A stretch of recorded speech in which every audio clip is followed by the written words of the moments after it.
الحمد للہ وکفا والسلام علی عبادہ الذین اصطفیٰ اما بعد فاعوذ باللہ من الشیطان الرجیم بسم اللہ الرحمن الرحیم وهو الذی انشأ جنات معروشات وغیر معروشات والنخل والزرع مختلفا اکلہ والزیتون والرمان متشابہ وغیر متشابہ کلوا من ثمره اذا اثمر وآتوا حقه یوم حصاده ولا تسرفوا انه لا يحب المسرفین۔ صدق اللہ العظیم۔ رب اشرح لي صدری ویسر لي امری واحلل عقدۃ من لسانی یفقهوا قولی۔ اللهم ارنا الحق حقا وارزقنا اتباعه وارنا الباطل باطلا وارزقنا اجتنابه۔ اللهم ارحمنا بالقرآن العظیم واجعله لنا اماما ونورا وهدى ورحمة۔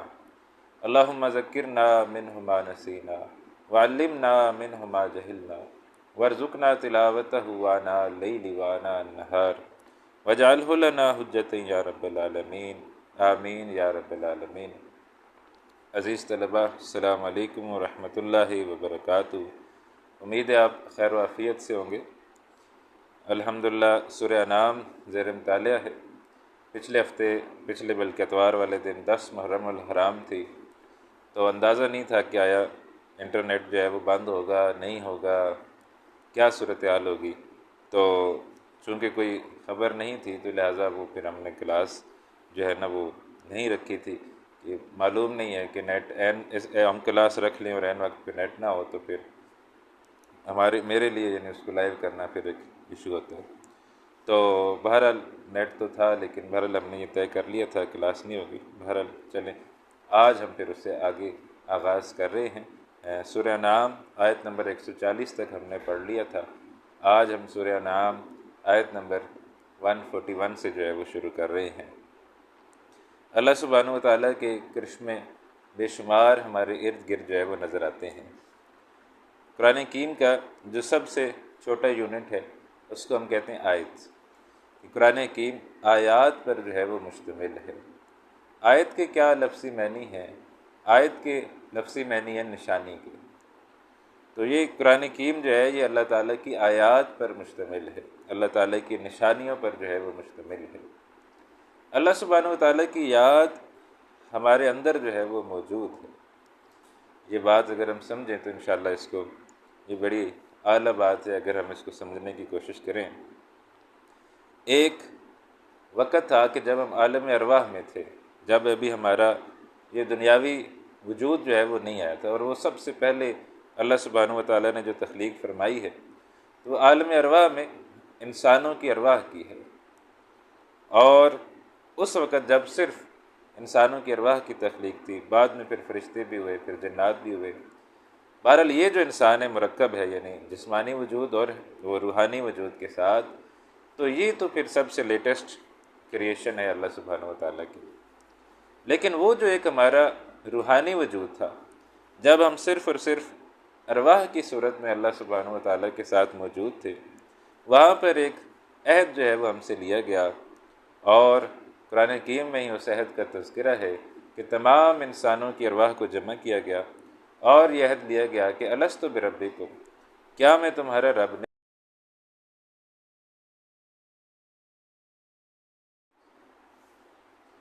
بلا قالوا بلا شہدنا، تو تمام ارواح نے جواب دیا کیوں نہیں، ہم گواہی دیتے ہیں کہ آپ ہمارے رب ہیں۔ تو وہ ایک عہد اللہ سبحانہ و تعالیٰ نے ہم سے اس وقت لیا جب ہم عالم ارواح میں اللہ سبحانہ و تعالیٰ کے پاس تھے۔ اب ظاہر بات ہے کہ عہد جو ہے نا وہ ہمیشہ بقائمی ہوش و حواس لیا جاتا ہے، کبھی بے ہوش آدمی سے، مردہ آدمی سے عہد نہیں لیا جاتا۔ ہم دنیا کے اندر بھی کوئی عہد جو ہے وہ لکھتے ہیں تو کیا لکھتے ہیں کہ میں بقائمی ہوش و حواس یہ عہد کر رہا ہوں۔ تو لہٰذا وہاں پر بھی ہم جو ہے وہ بقائمی ہوش و حواس جو ہے وہ موجود تھے، اور بقائمی ہوش و حواس ہم نے جو ہے وہ عہد جو ہے وہ کیا تھا۔ بہرحال اس عہد کو جب ہمیں اس دنیا کے اندر بھیجا گیا تو بھلا دیا گیا، اور ہم جب اس دنیا میں آئے تو اس بات کو بھول گئے کہ ہم نے اس دنیا میں آنے سے پہلے بھی جو ہے وہ عہد دیا تھا۔ لیکن خدا کے ہونے کا وہ ایک یادداشت ہمارے اندر کہیں نہ کہیں موجود ہے، اللہ سبحانہ و تعالیٰ کے ہونے کی یادداشت کہیں نہ کہیں ہمارے اندر موجود ہے۔ ہاں وہ دب گئی ہے، وہ جب یہ جسم اس کے اوپر آیا ہے اور اس مادی وجود نے اس روحانی وجود کو لپیٹا ہے، تو اس روحانی وجود کے اندر ہماری وہ یادداشت کہیں چھپ گئی ہے، وہ یادداشت کہیں دب گئی ہے کہ اللہ سبحانہ و تعالیٰ کے ساتھ ہم نے عہد لیا تھا، لیکن ہے اسی جسم کے اندر موجود، اسی روح کے اندر وہ یادداشت کہیں نہ کہیں موجود ہے، اس کے اوپر پردے پڑ گئے۔ اب جیسے انسان کو کوئی بات بھول جاتی ہے تو پھر جب اس کو یاد کرائی جائے تو وہ بات اس کو یاد آتی ہے۔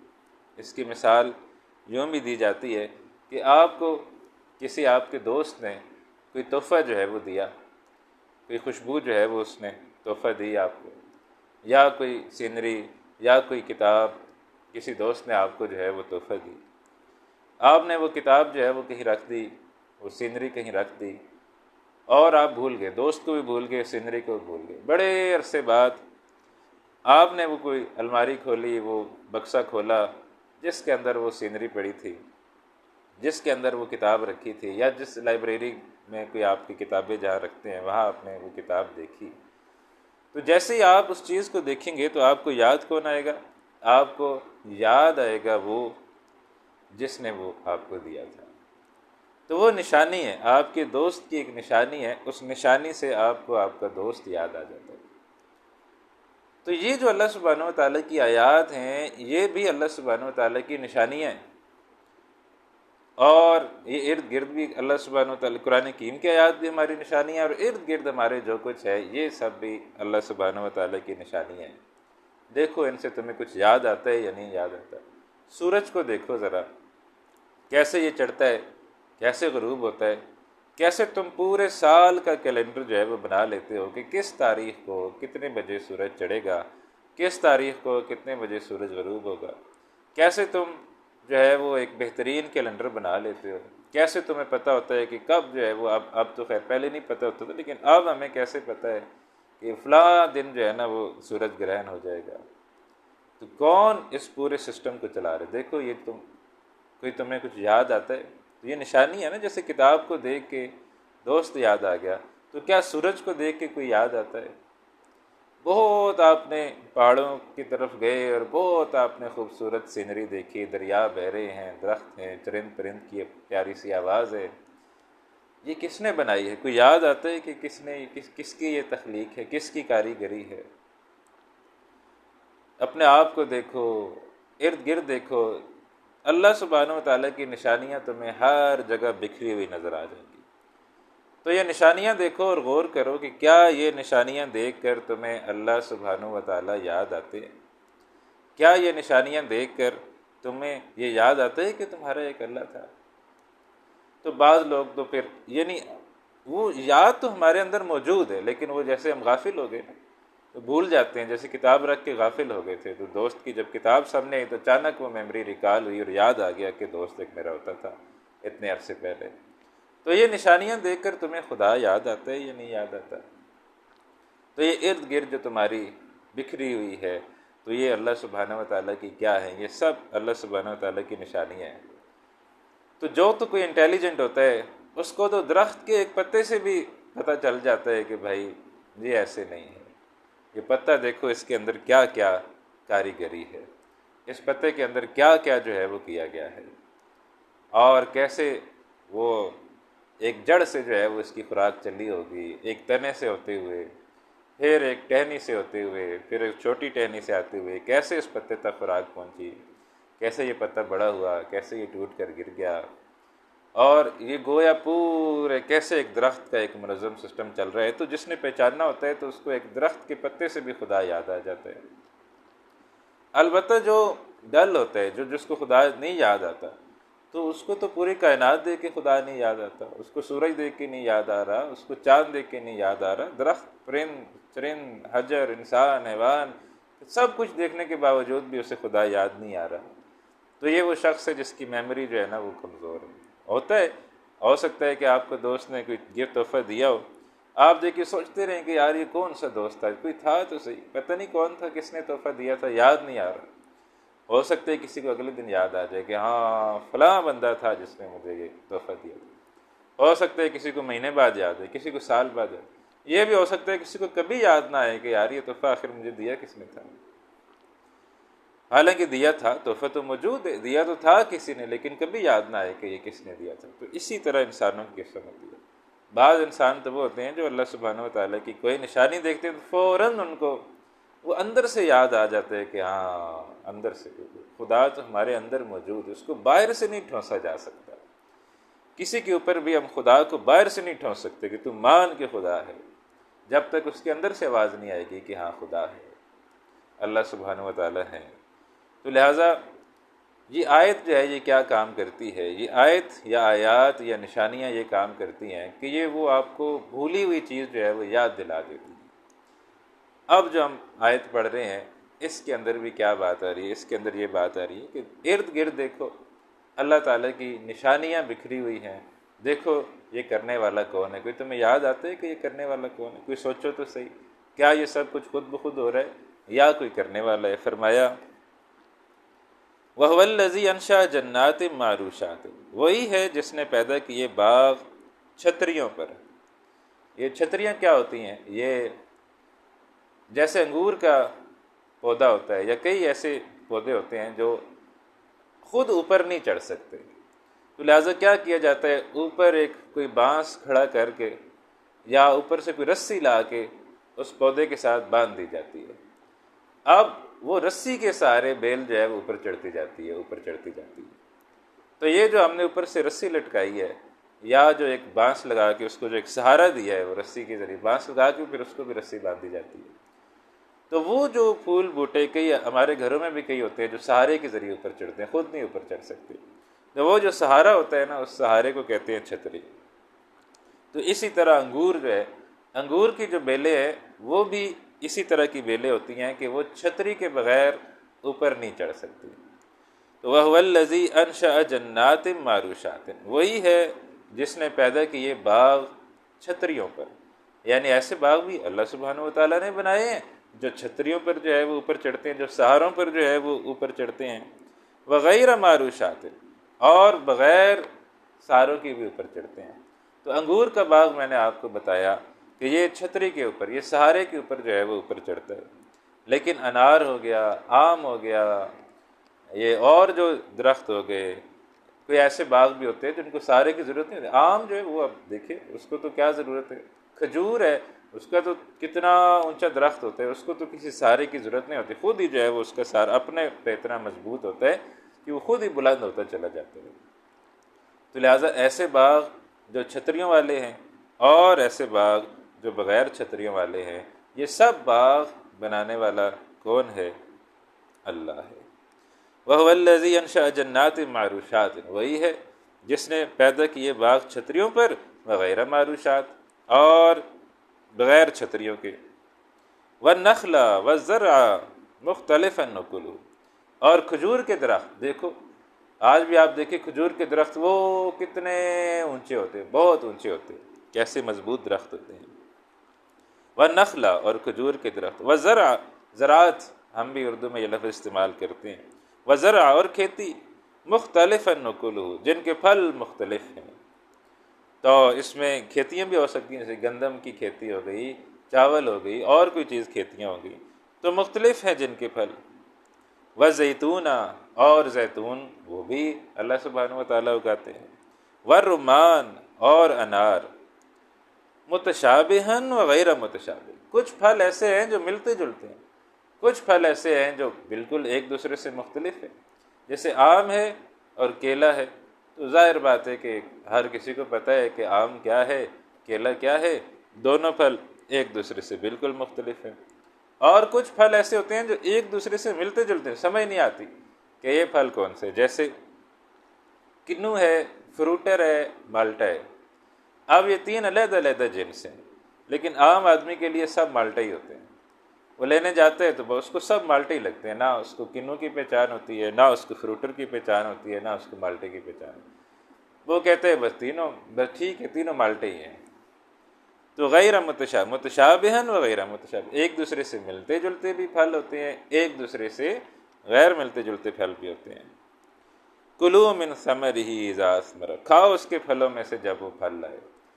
اور دیکھیے کیا خوبصورت اللہ سبحانہ و تعالیٰ کا سسٹم ہے یہ پھلوں کا بھی، کہ جب درخت کے اوپر پھل جو ہے وہ ہوتا ہے تو وہ ترش ہوتا ہے، سخت ہوتا ہے، اور وہ ایسا ہوتا ہے کہ پرندے اس کو نہ کھا لیں۔ یعنی آم جب لگا ہوا ہے تو اس کا چھلکا بہت سخت ہوتا ہے اور بہت ترش ہوتا ہے، تاکہ اس کو پرندے ورندے نہ کھا جائے اور انسانوں کے لیے وہ جو ہے وہ محفوظ رہے۔ پھر جب اس کو اتارا جاتا ہے، پھر پروسیس کیا جاتا ہے، پھر اس کا رنگ بھی تبدیل ہو جاتا ہے، سبز سے جو ہے وہ پیلا جو ہے وہ ہو جاتا ہے، اور چھلکا بھی بڑا ہلکا ہو جاتا ہے۔ سبز تو بڑا سخت چھلکا ہوتا ہے، لیکن پیلا بڑا نرم چھلکا ہو جاتا ہے، آپ بڑا آسانی سے اس کو اتار لیتے ہیں۔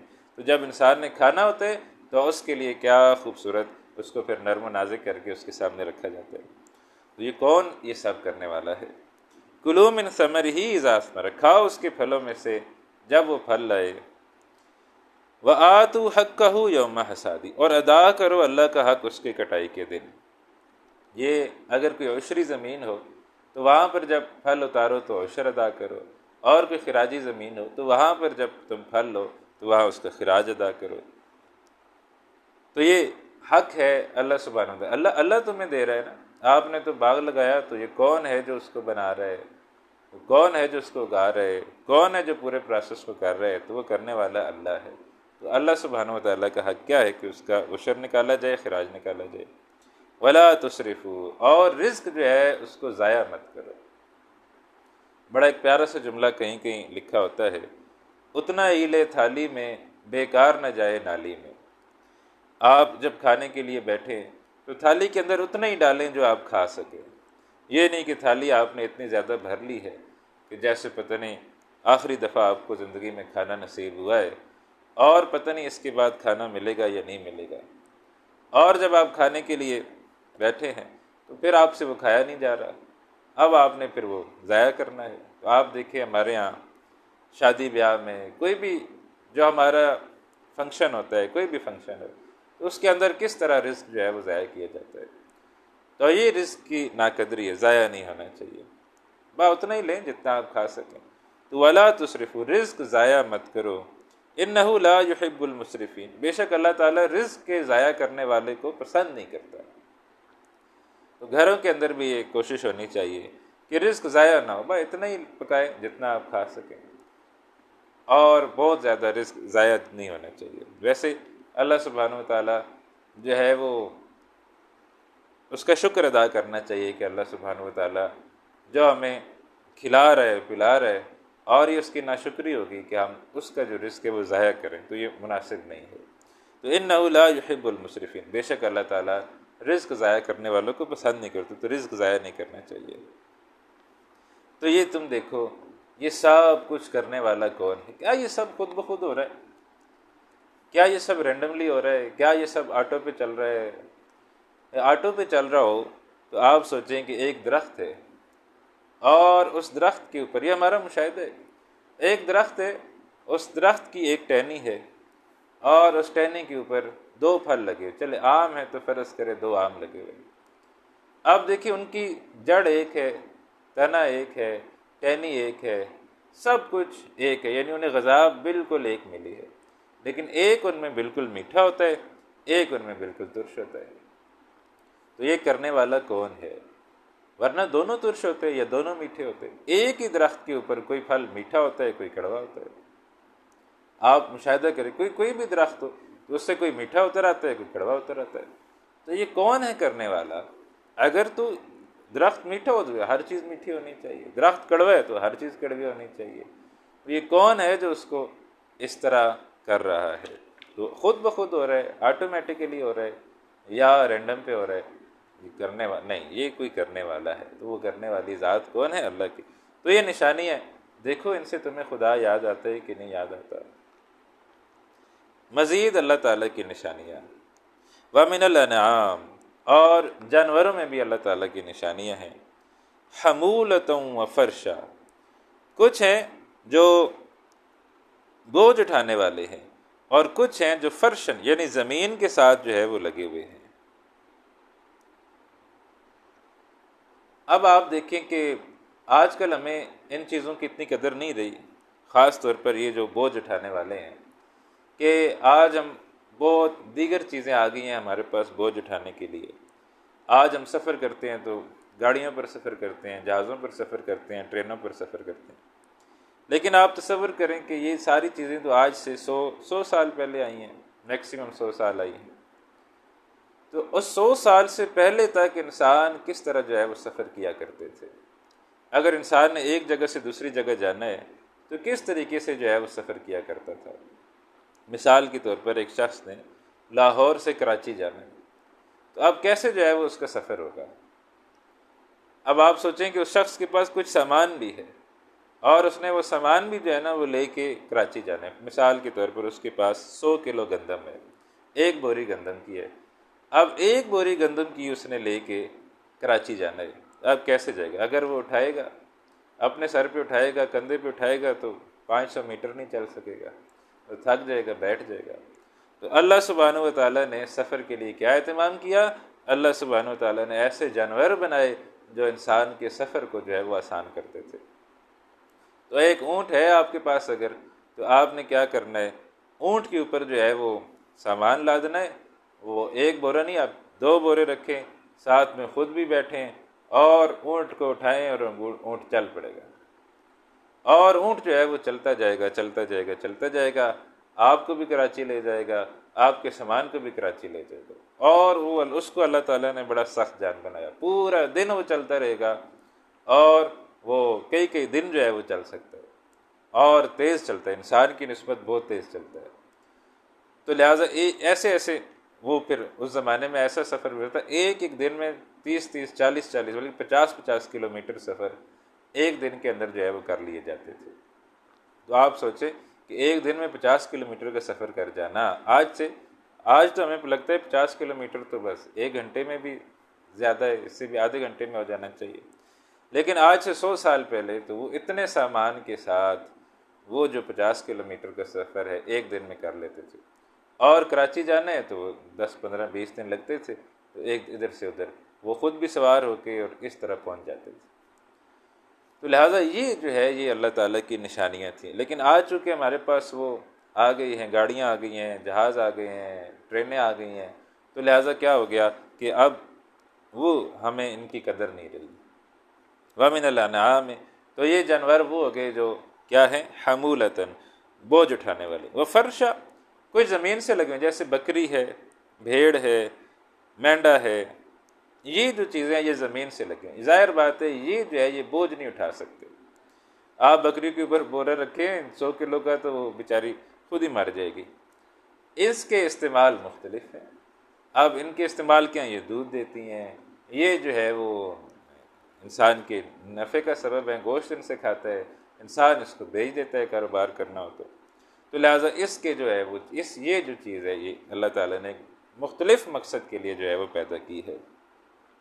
وَمِنَ الْأَنْعَامِ حَمُولَةً وَفَرْشًا، اور اللہ کے پیدا کردہ جانوروں میں سے کچھ بوجھ اٹھانے والے ہیں، کچھ زمین سے لگے ہوئے ہیں۔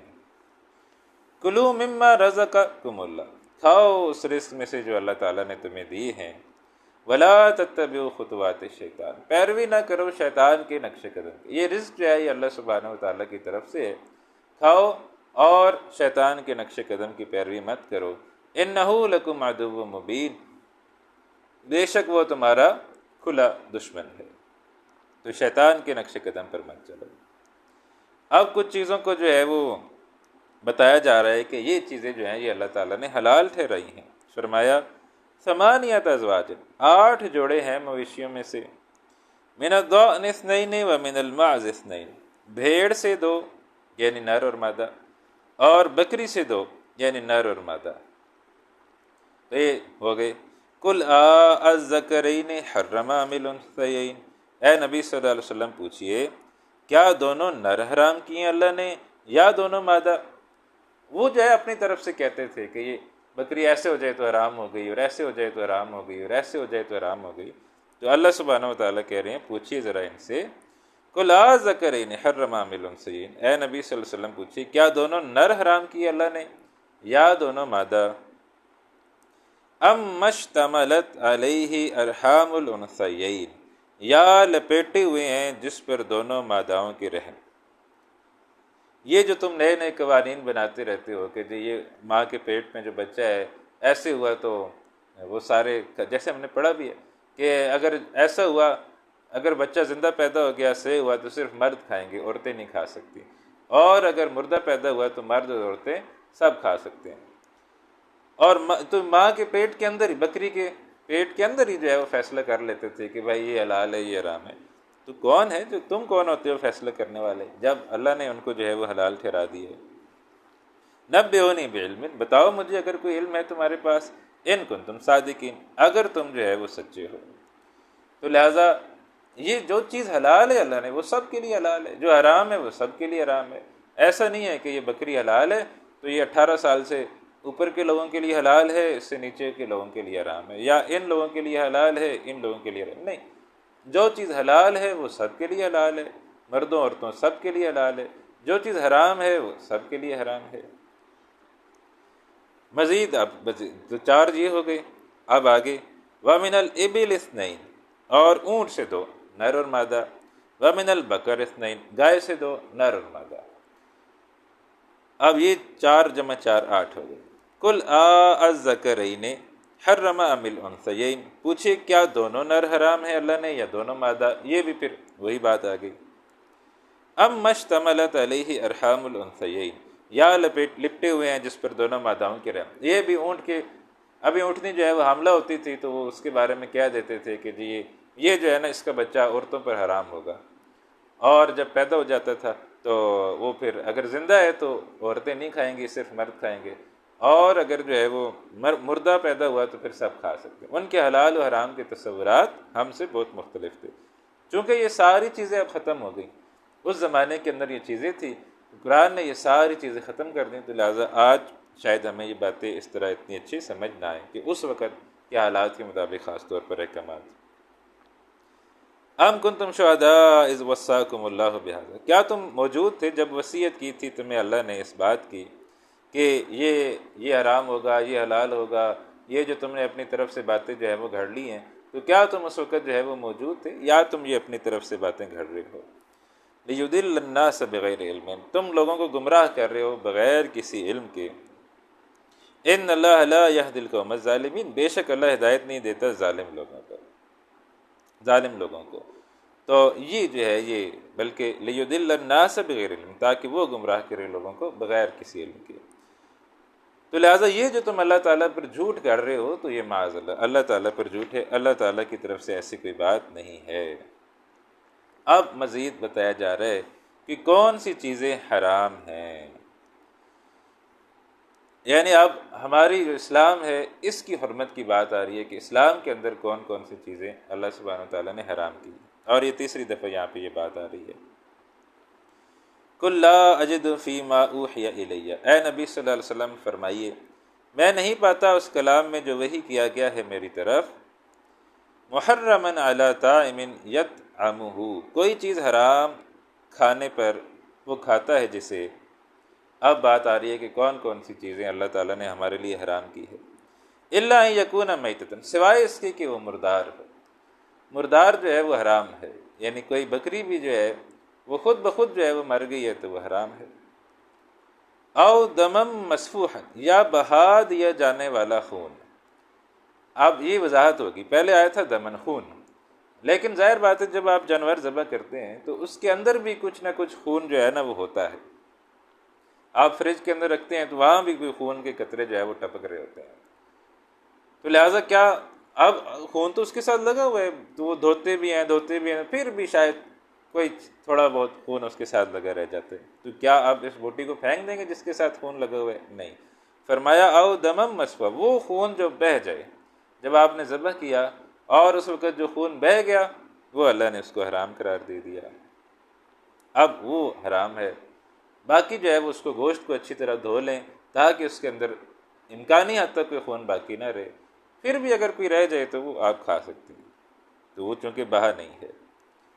او لحم خنزیر، یا خنزیر کا گوشت، یہ بھی اللہ سبحانہ وتعالیٰ نے حرام کیا۔ فإنہ رجس، بے شک وہ ناپاک ہے۔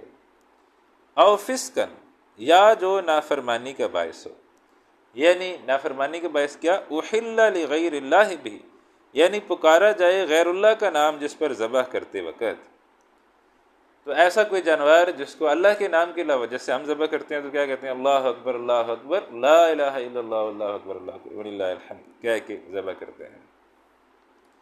تو لہٰذا اب جو ہے وہ کوئی ایسا جانور ذبح کیا گیا ہے جس پر اللہ اکبر کے بجائے کسی اور بت کا، کسی اور دیوی کا، کسی اور دیوتا کا نام جو ہے وہ لیا گیا اور اس کے نام پر جو ہے وہ ذبح کیا گیا، تو وہ بھی حرام ہو جاتا ہے. اسی طرح ہم آگے چل کر پڑھیں گے، بلکہ ایک دفعہ پیچھے پڑھا بھی ہے غالباً، کہ کسی جانور کو کسی خاص استھان پر لے جایا جائے، یعنی کوئی ایسی جگہ ہو جہاں پر کوئی خاص کسی اور کے نام کی نظر و نیاز دی جاتی ہو، یعنی کوئی دربار ہے، کوئی جو ہے وہ کوئی مندر ہے، کوئی جو بھی ہے، وہاں پر آپ کو پتہ ہے وہاں جا کر جو بھی جانور ذبح کیا جاتا ہے تو وہ پھر اس دربار کے نام پر جو ہے وہ ہوتا ہے. تو وہاں پر اگر آپ جا کے جو ہے وہ اللہ اکبر کہہ دیں تب بھی جو ہے وہ پھر وہ جانور جو ہے وہ حرام ہو جاتا ہے. تو لہٰذا یہاں تو فرمایا او فسقن احل لغیر اللہ بھی، یا جو نافرمانی کا باعث ہو، یعنی پکارا جائے غیر اللہ کا نام جس پر ذبح کرتے وقت، وہ بھی جو ہے وہ حرام ہو جاتا ہے. فمن اضطر، پس جو کوئی لاچار کر دے، یعنی جو بیچارہ بھوکا ہے، کھانے کے لیے اس کے پاس کچھ بھی جو ہے وہ چیز نہیں ہے، غیر باغ ولا عاد، نہ وہ سرکش ہو نہ حد سے بڑھنے والا ہو، یعنی بغاوت بھی اس کے اندر نہیں ہے، اور عادن وہ حد سے آگے بڑھنے والا بھی نہیں ہے. فإن ربک غفور الرحیم، تو بے شک آپ کا رب بہت بخشنے والا، ہمیشہ رحم فرمانے والا. تو اس کو اجازت دی گئی ہے کہ وہ جو ہے وہ مال حرام میں سے، یعنی یہ جو حرام چیزیں اس میں سے کچھ کھا سکتا ہے، لیکن اس میں اتنا نہیں کھا سکتا کہ پیٹ بھر لے، پیٹ بھر کے کھا لے. سور کھانا ہے تو پیٹ بھر کے کھا لے، اتنا کھا سکتا ہے کہ بس اس کی جان بچ جائے، پھر وہ تلاش کرے، اللہ تعالیٰ اس کے لیے کوئی حلال ذریعہ بھی جو ہے وہ پیدا فرما دیں گے.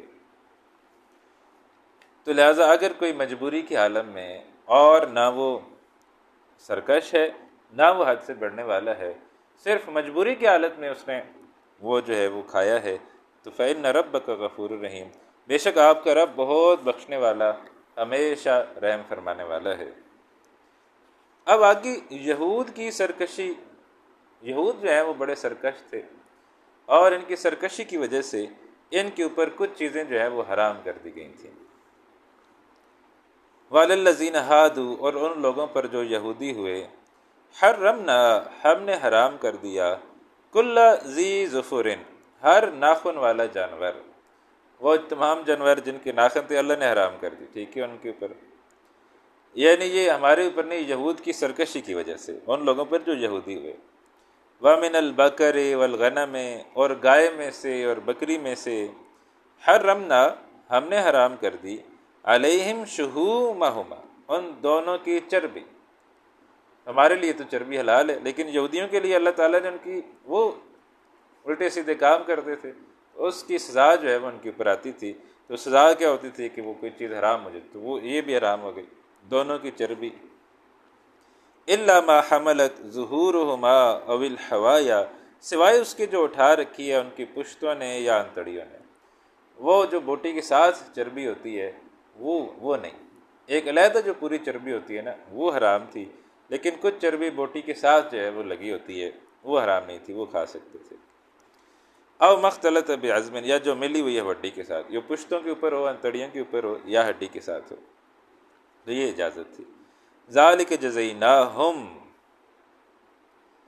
یہ ہم نے سزا دی تھی انہیں، ببغیم، ان کی سرکشی کی وجہ سے. اصلاً یہ حرام نہیں تھے، اصلاً یہ ساری چیزیں حلال تھیں، لیکن جب انہوں نے سرکشی کی تو ان کے اوپر یہ چیزیں حرام کر دیں.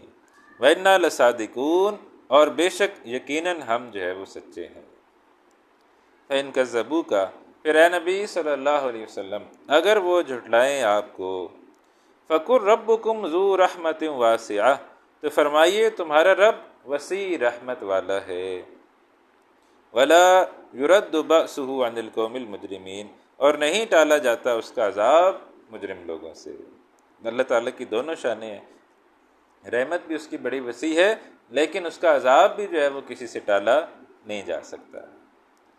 اب جو مشرکین ہیں یہ ان کی دلیل کیا ہوتی ہے؟ یہ ظاہر بات ہے کہ یہ مشرک کیا دلیل دیتے ہیں کہ جی اللہ تعالیٰ چاہتا تو یہ کام نہ ہوتا، تو ہر کام کو وہ اللہ سے منسوب کر دیتے ہیں۔ اللہ تعالیٰ نے یہ جو میں نے گناہ کیا ہے، یہ اللہ تعالیٰ چاہتا تو میں نہ کرتا۔ یہ ہمارے یہاں بھی اسے سوچ پائی جاتی ہے۔ انسان جھوٹ خود بولتا ہے، بے ایمانی خود کرتا ہے، دھوکہ خود کرتا ہے، فراڈ خود کرتا ہے، مال حرام خود کھاتا ہے، رشوت خود لیتا ہے۔ اللہ تعالیٰ چاہتا تو جی میں نہ کرتا، تو یہ معاذ اللہ پر الزام۔ فرمایا سیقول الذین اشرکوا، ان قریب کہیں گے وہ لوگ جنہوں نے شرک کیا، لو شاء اللہ، اگر اللہ تعالیٰ چاہتا، ما اشرکنا ولا آباؤنا، نہ ہم شرک کرتے نہ ہمارے باپ دادا شرک کرتے، ولا حرمنا من شیء، نہ ہم حرام کر لیتے کسی چیز کو۔ تو یہ بات تو ابلیس نے بھی کہی تھی۔ یہ بڑے مزے کی بات ہے کہ جب ابلیس نے سجدہ کرنے سے انکار کر دیا تو اللہ تعالیٰ نے پوچھا کیوں نہیں تو نے سجدہ کیا؟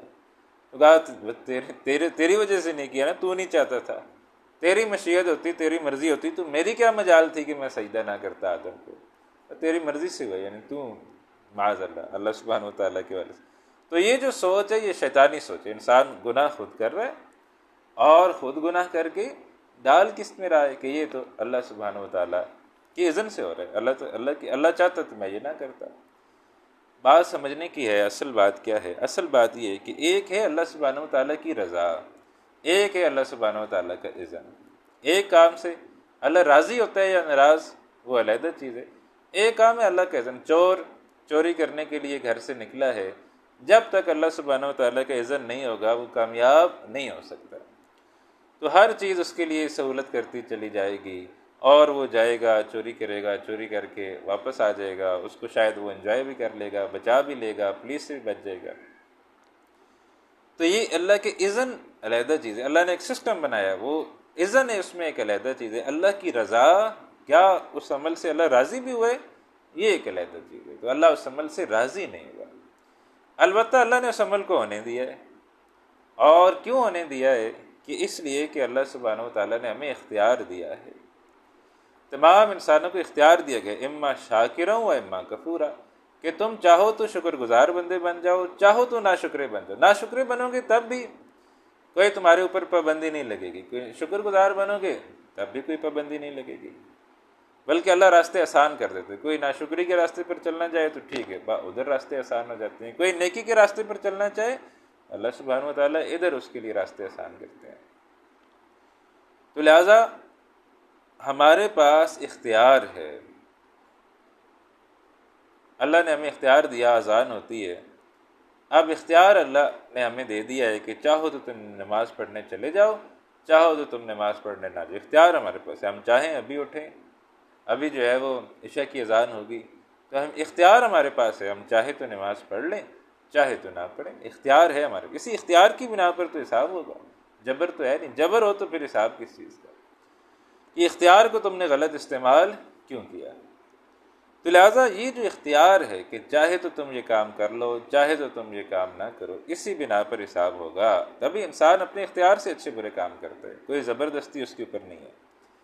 یہ علیحدہ بات ہے کہ اس سے اگلی بات یہ کہ میں نے نماز پڑھنی ہے یا نہیں پڑھنی، اللہ کے علم میں ہے کہ میں آج یہ پڑھوں گا یا نہیں پڑھوں گا۔ اللہ کے لیے حال، ماضی، مستقبل کوئی پوشیدہ نہیں ہے، اللہ کے سامنے سب کچھ چیز واضح ہے۔ تو اللہ کو معلوم ہے کہ میں یہ کام کروں گا یا نہیں کروں گا، لیکن وہ اللہ کو معلوم ہونا ایک علیحدہ چیز ہے، میرا اختیار جو ہے وہ ایک علیحدہ چیز ہے۔ میں استاد ہوں، میں پڑھاتا ہوں، مجھے معلوم ہوتا ہے یہ طالب علم فیل ہو جائے گا، 0 نمبر لے گا، 2-4 نمبر بھی لے لیے تو بڑی اس کی کامیابی ہوگی، اور مجھے یہ بھی معلوم ہوتا ہے کہ یہ طالب علم اول پوزیشن لے گا، یہ طالب علم 90% سے زیادہ نمبر لے گا۔ تو کیا اس طالب علم نے 90% سے زیادہ نمبر اس لیے لیے کہ مجھے پتہ تھا، یا اس کا خود بھی کوئی کمال ہے؟ اور جو طالب علم فیل ہو گیا، کیا وہ اس لیے فیل ہو گیا کہ مجھے پتہ تھا کہ وہ فیل ہونا ہے، یا اس کا اپنا بھی کوئی قصور ہے؟ تو لہٰذا اصل قصور تو اس کا اپنا ہے۔ باقی اگر استاد جانتے تو اللہ سبحانہ وتعالیٰ تو اس سے کئی گنا بڑھ کر جو ہے وہ جاننے والے ہیں کہ کون کیا کرے گا۔ تو ہمارے پاس اختیار ہے، ہم اس اختیار سے اچھے کام بھی کرتے ہیں، ہم اس اختیار سے برے کام بھی کرتے ہیں، اسی بنا پر جزا و سزا ہے۔ اختیار نہ ہو تو پھر جزا و سزا کا سوال نہیں رہتا۔ تو یہ وہ کہتے تھے، ایک دلیل ہے جو انہوں نے کہی، جی اللہ تعالیٰ چاہتا تو ہم شرک نہ کرتے اور نہ ہم کسی چیز کو حرام ٹھہراتے۔ کذالک کذب الذین من قبلہم، اسی طرح جھٹلایا تھا ان لوگوں نے جو ان سے پہلے تھے، حتی ذاقوا باسنا، یہاں تک کہ انہوں نے چکھا ہمارا عذاب۔ ظاہر بات ہے یہ بودھی دلیل ہے، تو اس دلیل کی ظاہر بات ہے کہ اللہ تو ریجیکٹ کر دیا اس دلیل کو، اگر عذاب آ گیا۔ قل هل عندکم من علم فتخرجوه لنا، اے نبی صلی اللہ علیہ وسلم فرمائیے کیا تمہارے پاس کوئی علم ہے تو لے آؤ اسے ہمارے لیے۔ ان تتبعون الا الظن، نہیں پیروی کر رہے مگر تم گمان کی، وان انتم الا تخرصون، اور نہیں تم اس کے سوا کہ کیا سرائیاں جو ہے وہ کر رہے ہو۔ اچھا، نیکی کے معاملے میں جو ہے وہ ہم جو ہیں وہ ایسے، یا نیکی یا بدی کے معاملے میں ہم کہتے ہیں اللہ چاہے گا تو کر لیں گے جی، نماز پڑھیں جی، بس دعا کریں جی میرے لیے، انشاءاللہ میں نماز پڑھوں گا انشاءاللہ، آپ میرے لیے دعا کیا کریں۔ کسی کو بھی نیکی کا کام کریں کہ بس دعا کریں جی، آؤ ذرا روٹی کھا لو، جی جی کدھر آنا ہے بتائیں، کہاں جانا ہے روٹی کھانے کے لیے، ابھی بھی بولو نا دعا کر دیجیے گا جی میں روٹی کھا لوں۔ روٹی کھانے کے لیے تو جہاں آپ بلائیں گے آ جائے گا۔ دفتر جانے کے لیے انسان نہیں کہتا کہ دعا کیجیے گا، دکان کھولنے کے لیے نہیں کہتا کہ دعا کیجیے گا، بچوں کو اسکول بھیجنے کے لیے نہیں کہتا کہ دعا کیجیے گا۔ دعا کیجیے گا کب کہتا ہے؟ تبھی کہتا ہے کہ جب اس کو کوئی نیکی کے کام کی تلقین کی جائے جس کا اسے دنیا میں کوئی فائدہ ہوتا نظر نہ آ رہا ہو۔ کیا کہتے ہیں؟ بس دعا کیجیے اللہ تعالیٰ توفیق دے جی، بس آپ جا رہے ہیں ماشاءاللہ بڑی اچھی بات ہے، دعا کریں جی اللہ تعالیٰ ہمیں بھی توفیق دے دے۔ دنیا کے لیے تو تم نے کبھی ہم سے دعا نہیں کروائی، خود ہی جا کے چلے جاتے ہو۔ قل فللہ الحجۃ البالغہ، فرمائیے پس اللہ ہی کے لیے ہے کامل دلیل، حجت البالغہ مکمل دلیل۔ حجت البالغہ بڑی مشہور کتاب بھی ہے شاہ ولی اللہ محدث دہلوی رحمۃ اللہ علیہ کی، آپ جو ہے وہ اس کو پڑھیں، کتاب جو ہے نا بڑی عمدہ ہے، اس کو پڑھیں۔ اور ایک تو یہ مل جاتی ہے، یعنی کسی بھی بڑی کتابوں کی دکان پہ آپ جائیں تو آپ پوچھیں کہ حجت البالغہ، حجت اللہ البالغہ کتاب کا نام، یہاں تو ہے حجت البالغہ، کتاب کا نام ہے حجت اللہ البالغہ۔ تو کسی بھی کتابوں کی دکان پہ جائیں، وہاں جو ہے وہ آپ جا کے یہ کتاب نام لیں شاہ ولی اللہ محدث دہلوی کا، تو وہ اردو میں اور فارسی میں دونوں میں، یعنی ایسی کتاب ایک سائڈ پہ فارسی لکھی ہوتی ہے، سامنے اس کا ترجمہ لکھا ہوتا ہے، وہ کتاب آپ کو مل جائے گی، آسانی سے مل جائے گی، وہ آپ حاصل کریں۔ اور اگر آپ اس کا مطالعہ کرنا چاہتے ہیں تو پھر یوٹیوب ہے، یوٹیوب کے اوپر آپ نے اردو میں لکھنا ہے، انگلش میں نہیں، اردو میں لکھنا ہے حجت اللہ البالغہ۔ جب حجت اللہ البالغہ لکھیں گے تو ایک لاہور کے عالم دین ہیں مولانا آزاد رائے پوری صاحب، پورا نام ہے عبد الخالق، ہاں مولانا عبد الخالق آزاد رائے پوری صاحب، سفید داڑھی ان کی، تو انہوں نے وہ پوری کتاب جو ہے وہ سبکن پڑھائی ہوئی ہے، لفظاً پڑھائی ہوئی ہے، اور کافی سارے لیکچرز ہیں، غالباً مجھے اب سے یاد نہیں پڑ رہے ہیں، شاید 200 سے زیادہ لیکچر ہیں، ہر لیکچر 1.5 گھنٹے کا، 2 گھنٹے کا ہے۔ تو اگر آپ علم کے شوقین ہیں تو یہ کتاب بہت شور آفاق، بڑی اعلیٰ کتاب ہے حجت اللہ البالغہ، اس کتاب کو پڑھیں۔ اور دوسرا اگر آپ مولانا آزاد رائے پوری سے پڑھ لیں تو وہ ماشاءاللہ شاہ ولی اللہ کے بہت جاننے والے ہیں، ان کو جاننے والے ہیں، تو اس کتاب سے انشاءاللہ اور آپ کو کافی فائدہ حاصل ہوگا انشاءاللہ تعالیٰ۔ بڑے پیارے پیارے مضامین اس کتاب کے اندر آئے ہیں، لیکن یہ ایک بڑا ایک علمی کام ہے، تو اگر جس کو علم کا رجحان ہو، علم کا شوق ہو تو وہ یہ کام کرے۔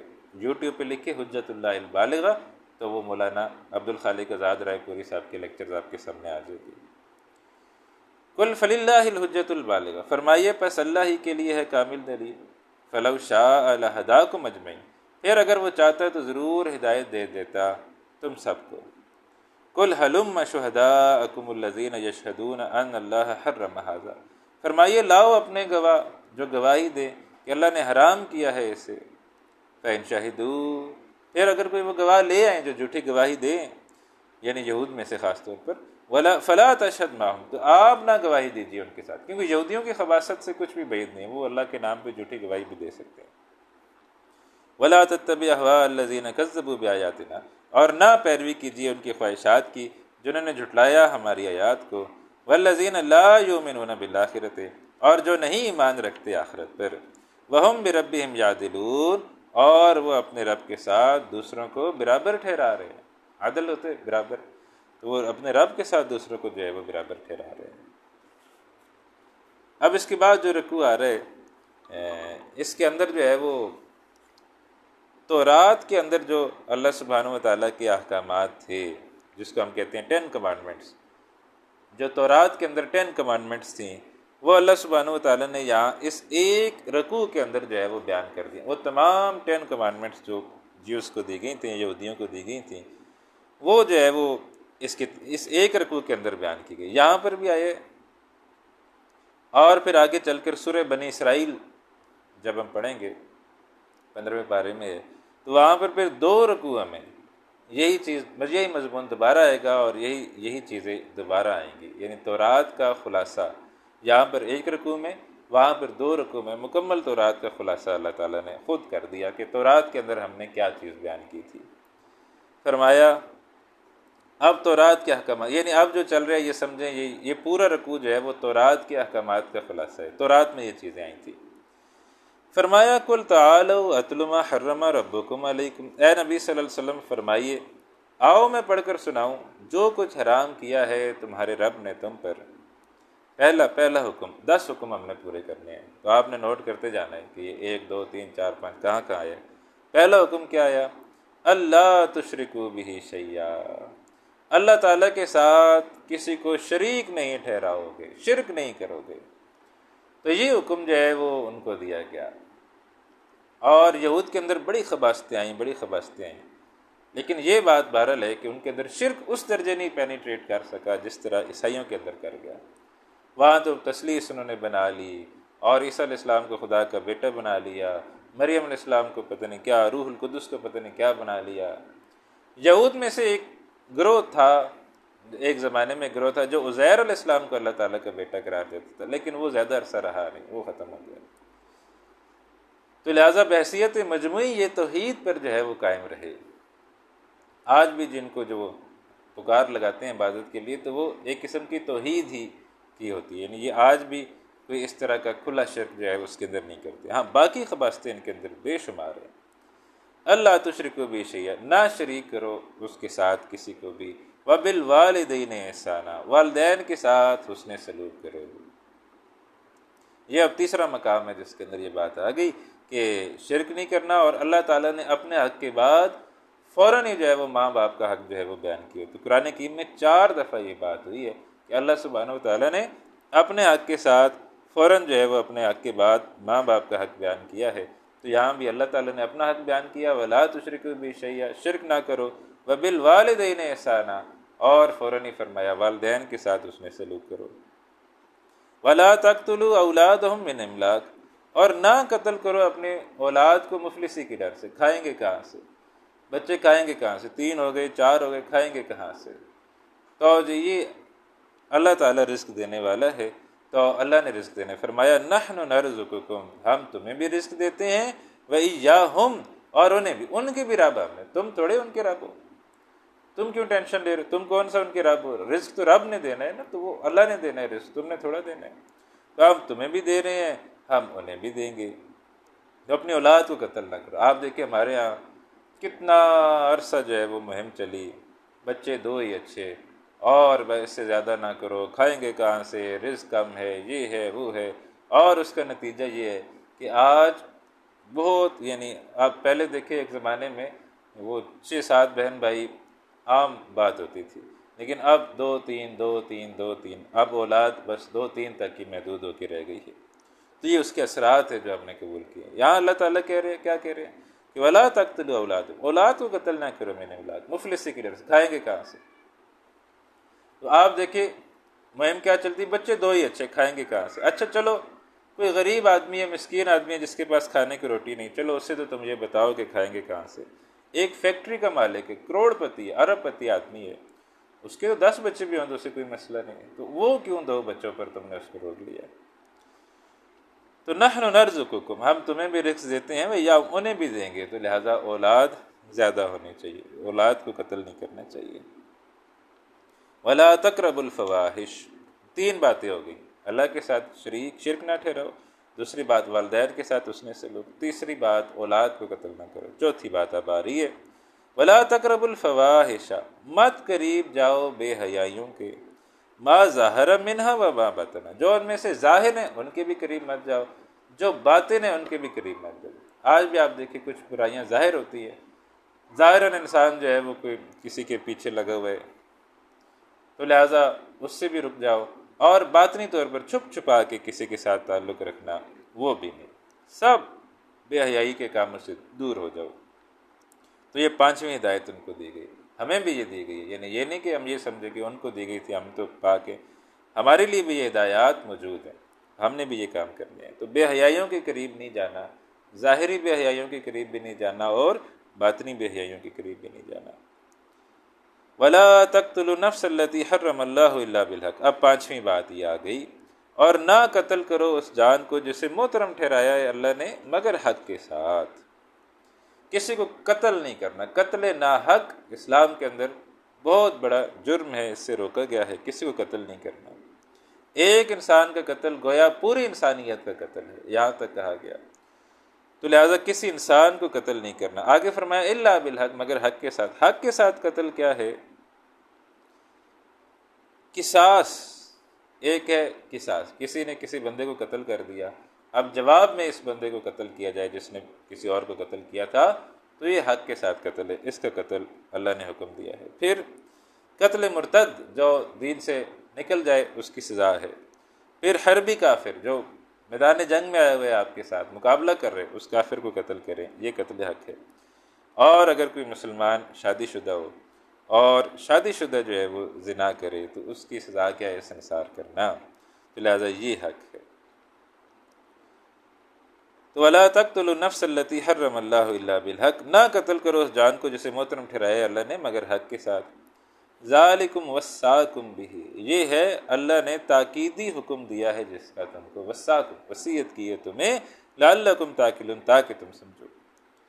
آپ دیکھیں یہ تورات کا خلاصہ ہے، تورات میں یہ بات کی جا رہی ہے کسی کو ناحق قتل نہ کرو، اور یہ یہودی ایسے بدبخت ہیں، آج دیکھیں غزہ کے اندر کیا کر رہے ہیں، بچوں کو، عورتوں کو، بوڑھوں کو، جوانوں کو کس طرح جو ہے وہ قتل کر رہے ہیں، تو اپنی کتاب کو بھی نہیں مانتے یہ۔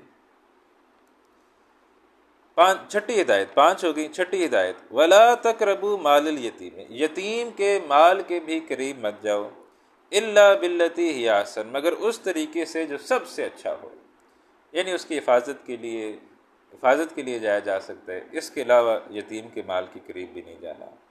حتیٰ یبلغ اشدہ، یہاں تک کہ وہ پہنچ جائے اپنی سمجھ کی عمر کو، جب وہ بالغ ہو جائے پھر اس کا مال اس کے حوالے کر دو، تو یہ چھٹی ہدایت۔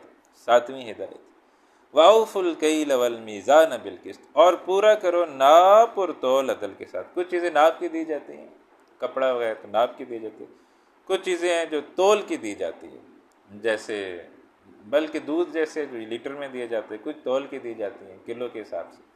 تو جو بھی جس طرح ہے پورا کرو ناپ اور تول عدل کے ساتھ، کمی ڈنڈی نہیں مارنی چاہیے۔ آگے ہم پڑھیں گے، واقعات آئیں گے، اگلی صورت میں بھی آئیں گے، تو شعیب علیہ السلام کی قوم ناپ تول کے اندر جو ہے وہ کمی کیا کرتی تھی، تو لہٰذا یہ کام نہ کرو۔ لا نکلف نفسا الا وسعها، ہم ذمہ داری نہیں ڈالتے کسی جان پر مگر اس کی صلاحیت کے مطابق۔ وَإِذَا قُلْتُمْ فَاعْدِلُوا، اب 8ویں بات آ رہی ہے، وَإِذَا قُلْتُمْ، جب بھی تم بات کرو، فَاعْدِلُوا، تو عدل کرو۔ تو یہ ہو گئی 8ویں، ہمیشہ عدل کی بات کرنی چاہیے، وَلَوْ كَانَ ذَا قُرْبَىٰ، اور اگرچہ ہو کوئی قرابت دار، یعنی کوئی آپ کی عدل کی بات آپ کی قرابت دار کے خلاف جاری، رشتہ دار کے خلاف جاری، تب بھی آپ نے عدل کی بات کرنی ہے۔ وَبِعَهْدِ اللَّهِ أَوْفُوا، 9ویں بات، اللہ سے کیے ہوئے وعدے کو پورا کرو۔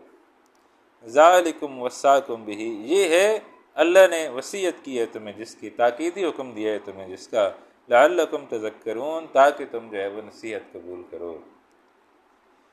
اور آخری ہدایت کیا ہے؟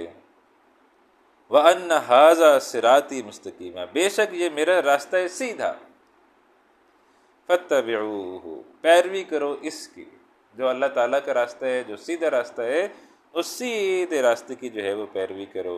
وَلَا تَتَّبِعُوا السُّبُلَ، اور نہ پیروی کرو دوسرے راستوں کی، فتفرق بکم عن سبیلہ، پس وہ جدا کر دیں تمہیں اللہ کے راستے سے، ذالکم وصاکم بہ، یہ ہے اللہ نے جس کی تمہیں وصیت کی تھی۔ یہ 10 کمانڈمنٹس، 10 احکامات اللہ سبحانہ وتعالیٰ کے جو اللہ تعالیٰ نے تورات میں بیان کیے تھے، ان 10 کا خلاصہ یہاں آ گیا، لعلکم تتقون، تاکہ تم اللہ تعالیٰ کی نافرمانی سے بچو۔